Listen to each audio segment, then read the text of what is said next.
안녕하세요. 희망찬 하루 희망TV입니다. 희망TV가 기존의 방식을 좀 확장해서 성공을 이뤄가는 분들을 모시고 가끔씩 인터뷰를 통해서 시청자분들께 좀 더 따끈따끈한 희망을 전달해 드리고자 합니다. 그래서 인터뷰 첫 번째 시간은 이번에 밴쿠버 패션위크 패션쇼에서 최고의 무대를 선사해 주신 이충희 모델을 모셨습니다.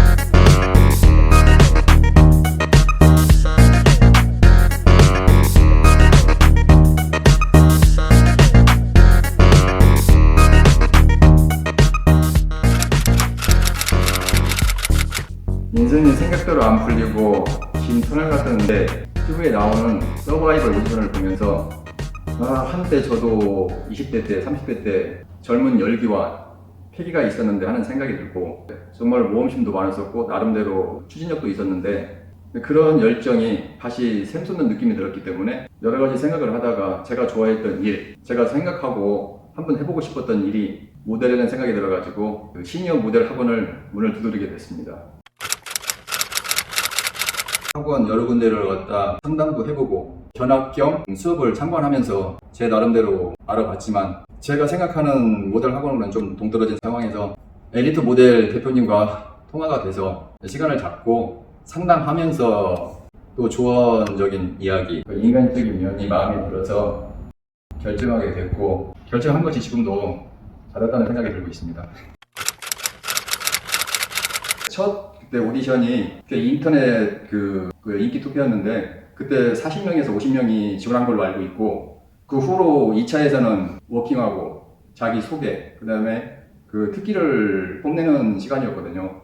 그때 이제 8명이 최종적으로 선발이 된 상태에서 3차가 정말 어려웠고 제 나름대로 잊지 못할 그 오디션이라고 생각을 하고 있거든요. 1라운드부터 해가지고 5라운드까지 그 모델분들이 쟁쟁한 분들이 너무 많다 보니까 좀 어려운 그 오디션이었고 생애 처음 맛보는 그런 서바이벌이었기 때문에 그때가 정말 힘들지 않았을까 생각이 들고 있습니다. 그래도 제 나름대로는 열심히 노력했었고 워킹과 포토 수업을 열심히 받았는데 3차 오디션 같은 경우에는 그 8명이었는데 한 사람씩 탈락이 되는 그런 서바이벌이었거든요. 그래서 이제 한 사람 한 사람 그 빠져나간다는 자체가 너무 힘들었고 공부도 됐고 나름대로 앞으로 더 열심히 해야겠다는 생각이 들었습니다.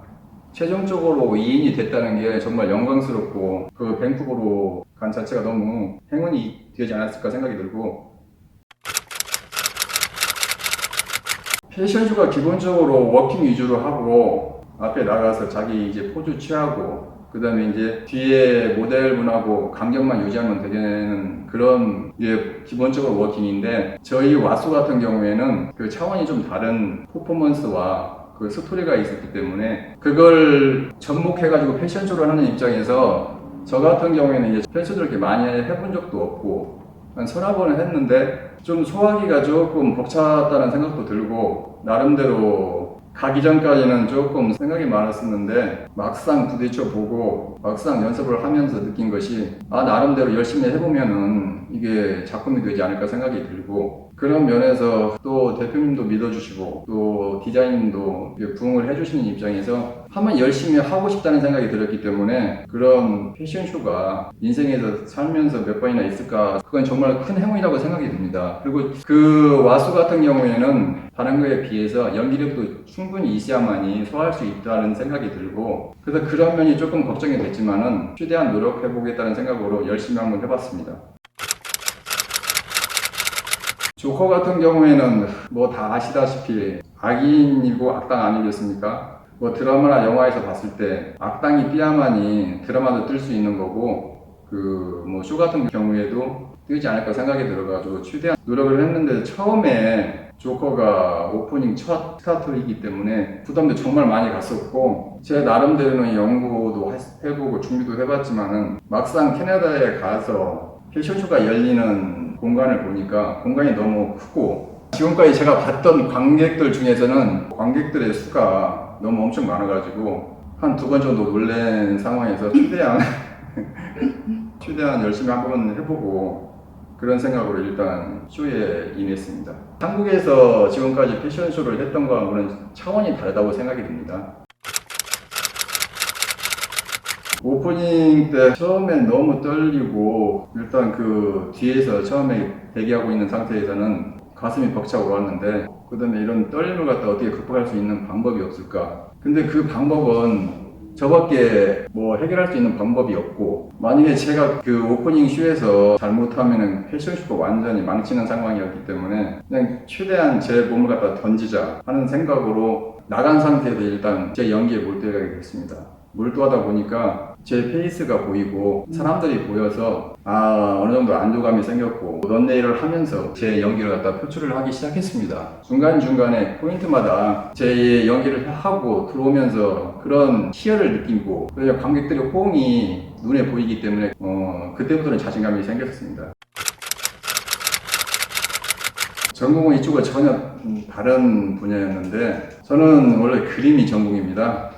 대학교 2학년을 마치고 해군에 입대해서 3년간 근무한 다음에 그 일본에서 아르바이트를 하면서 1년의 세월을 보내면서 일본 문화를 접하게 됐습니다. 그리고 귀국해서 대학교 3학년에 복학하면서 그림의 중요성을 알았고 그림을 열심히 해야만이 제가 앞으로 장래에 좀 좋을 수 있다는 생각이 들어서 그림에 대해서 정말 열심히 하다 보니까 대학교 대표로 대학 미전에 참가하게 돼가지고 그 해에 은사 이듬해 동상을 계기로 신인 무대인 신라미술대전, 원골미술대전, 원미술대전, 미술세계도 주최하는 신인 미술공모전에서 2번 입상하고 전라북도 미술대전에서 무등미술대전에서 특선을 했습니다.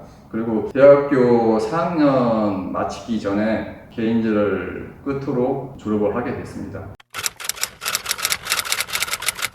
졸업을 하고 제 꿈을 펼치기 위해서 제 친구가 강사로 있던 홍대 앞에 있는 그 입시 미술을 인수하면서 친구하고 같이 그 미술학원을 갖다가 같이 운영하게 됐습니다.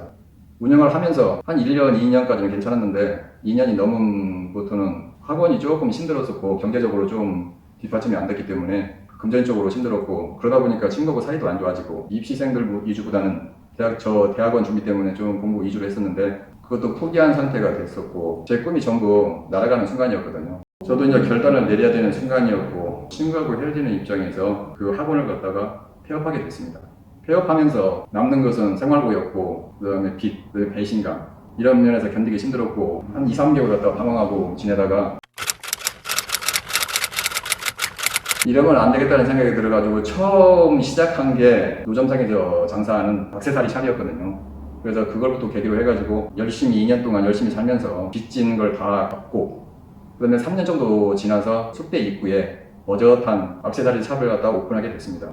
그러면서 생활이 안정이 되었었고 한 2, 3년 지나다가 일본에 있는 대학 후배가 그 일본에서 쇼핑몰에서 장사하는 친구인데 그 친구가 저희 가게에 와가지고 저희 있는 가게에 있는 물건을 보면서 이 정도 물건이면은 일본에 가서도 어느 정도 경쟁력도 있고 팔릴 수 있다고 얘기를 하는 바람에 저도 시장 조사할 겸 진출할 목적으로 일본에 서너 번 간 것이 일본에서 한 10년 살게 된 계기가 된 것 같습니다.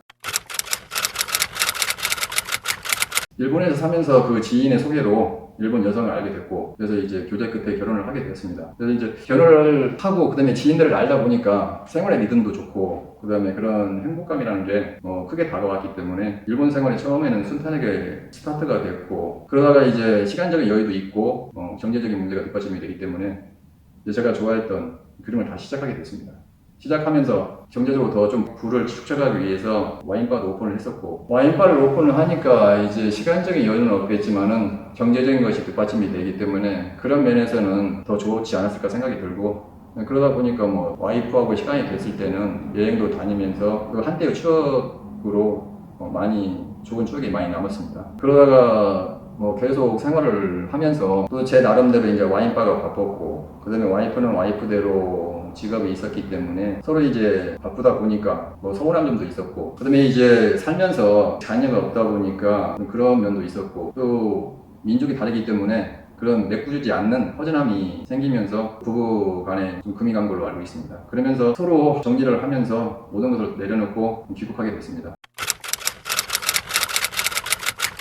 제가 봤을 때도 제 인생 스토리가 거의 그 영화 한 장면같이 생각이 드는데 처음에 일본에서 귀국해가지고 첫 직업이 포장마차였거든요. 포장마차는 거의 오전부터 움직이기 시작해가지고 새벽 6시까지 장사는 쭉 하지는 않지만 준비 기간이 또 길고 그 다음에 또 장사가 늦게 끝나기 때문에 몸이 너무 힘들더라고요. 그래서 1년 6개월 정도로 하다가 끝냈고 스포츠 센터를 갖다 인수를 했었거든요. 스포츠 센터에서는 오전 트레이너, 오후 트레이너, 그 다음에 청소하시는 아주머니, 그러면 저하고 4명이 근무하면서 열심히 노력을 했습니다. 1, 2년 노력하다 보니까 총수가 한 150 정도 됐는데 회원수가 한 600명 정도 됐었거든요. 그러다 보니까 시간적인 여유도 생기고 경제적인 여유가 생기다 보니까 또 그때도 제가 좋아하는 그림을 또 그리기 시작했고, 그 다음에 제 취미생활로 뭐 여행도 다니고 뭐 그렇게 생활을 보냈었거든요. 그렇게 평화롭게 생활을 보내다가 느닷없이 갑자기 코로나가 와가지고 그런 이제 또 고난의 길이 시작이 됐습니다. 또 제 나름대로는 열심히 살았지만은 그 뭐 세계적인 질병이기 때문에 어쩔 수 없는 거고, 그다음에 이제 그런 데서 경제적으로 타격이 있다 보니까 이제 그것도 이제 한 9년을 운영을 했었는데 미련 없이 그것도 폐업을 하게 되었습니다. 그 후로는 이제 나이도 있고, 그 다음에 이제 경제적인 문제가 해결이 될 수밖에 없는 상황이기 때문에 제 나름대로는 뭐 여러 가지 직업에 도전을 해가지고 뭐 중고 핸드폰 수출업, 그 다음에 마지막으로는 버스 기사의 그 직업을 선택을 했습니다. 버스 기사를 하면서 정말로 스트레스를 많이 받았었고, 이제 그런 상황에서 정말 버스 같은 경우에는 좋은 손님들이 되게 많은데 그 와중에 몇 분들이 좀 악의적인 생각으로 타시는 분도 계시고, 그러다 보니까 경미한 사고였는데도 뭐 금전적으로 요구를 하시는 분도 계시고, 특히 나이 드신 분 같은 경우에는 서로 이렇게 쓴 상태에서 갑자기 넘어지는 분도 계시고, 아니면 이제 밤늦은 시간에 그 술 취하신 분들, 뭐 그분들하고 좀 시비가 있는 것도 있었고, 코로나 초기에 때는 그 마스크 그것 때문에 좀 말다툼도 있었고 여러 가지 그런 사고가 많았기 때문에 제가 생각하기에는 저하고 버스는 너무 이게 맞지 않나라는 생각이 들고, 제가 혼자 해결할 수 없는 그런 일들이 되게 많았었거든요. 그래서 그런 것 때문에 몸도 지쳐갔었고, 그 다음에 뭐 경제적인 문제에서도 그렇게 큰 도움이 안 됐었기 때문에 이제 그런 와중에 사표를 내면서 저를 다시 돌아볼 수 있는 그런 시간적인 여유도 생겼었고, 그러다 보니까 제가 좋아했던 일, 제가 꿈꿔왔던 일을 다시 한번 생각하면서 이걸 행동으로 옮기면서 모델 일을 시작하게 됐습니다. 그러면서 이렇게 좋은 영광된 자리에 이렇게 인터뷰도 하는 것 같고, 저한테는 정말 뜻깊은 큰 행운이었습니다. 저는 긍정적인 마인드로 제게 주어진 일들은 최선을 다하는 스타일이고, 목표가 있으면은 준비가 철두철미하면서 그걸 최대한 이루기 위해서 최선을 다하고 있습니다. 그리고 성격이 성실한, 그다음에 꾸준함이라고 생각합니다. 제가 느끼고 그런 걸 좀 말씀해도 되겠죠. 스타일이 좋다고, 아니면 모델이 멋있게 보이기 때문에 한번 해볼까가 아니고, 나름대로 본인을 파악하고 자기 몸 상태를 어느 정도 파악하신 다음에 자기의 장점이 무엇이며 장점을 더 높일 수 있는 그런 걸 계획적으로 만들어서 본인이 더 철두철미하게 준비를 하신다면 다른 모델분보다는 더 빠른 시일 내에 성공하지 않을까 생각이 들고, 노력한 만큼 대가가 주어진다고 생각을 합니다. 저는 다른 사람에 비해서 술과 담배를 안 하기 때문에 그때도 운동을 하고 있었지만은 모델 생활을 하면서도 운동을 하고 있거든요. 이제 나이가 있으니까 활동성 있는 모델 활동이기 때문에 자기 몸은 자기가 체크를 할 수밖에 없는 거고, 제가 봤을 때는 몸이 무기가 되지 않을까 생각이 들어가지고 지금 열심히 운동하고 있습니다. 그리고 그 시니어 학원을 선택을 하실 때 정말 중요하기 때문에 그 대표님에 대한 성격, 아니면은 그 선생님이나 워킹 선생님, 그 신무진들의 성격 알아보신 다음에 등록해도 늦지 않기 때문에 더 열심히 알아보신 다음에 등록하는 게 좋지 않을까 생각이 들고, 지금 학원을 다니시는 분들 같은 경우에는 좋은 모델분들을 서로 잘 알아가지고 사귀면서 정보도 교환하시고, 나름대로 멘토가 돼가지고 서로 좋은 점들을 갖다 같이 공유할 수 있는 그런 게 있었으면 좋겠습니다. 그 다음에 자기를 갖다 뽐낼 수 있는, 자기를 PR할 수 있는 그런 인스타 그런 공간을 갖다가 확보해 주시고, 세계 무대에서 젊은 외국인 모델과 호흡을 같이 하면서 그 스토리를 이어간다는 게 너무 감격스러웠고 정말 저한테는 큰 행운이었습니다. 밴쿠버 갔다 온 것은 그냥 쭉 걷다가 멋지게 점프를 한 느낌이고, 지금부터 시작이라고 생각을 합니다. 그리고 시간이 되면은 그림을 열심히 해가지고 한 2년 후 개인전을 할 생각이면서 꼭 준비만이 본인 시니어에서 살아남을 수 있는 길이라고 생각을 하고 더 열심히 할 테니까 응원과 소문 부탁드립니다. 희망찬 하루 희망TV. 이번에는 밴쿠버를 다녀왔고요. 내년에는 뉴욕 패션쇼를 하고 싶습니다. 화이팅!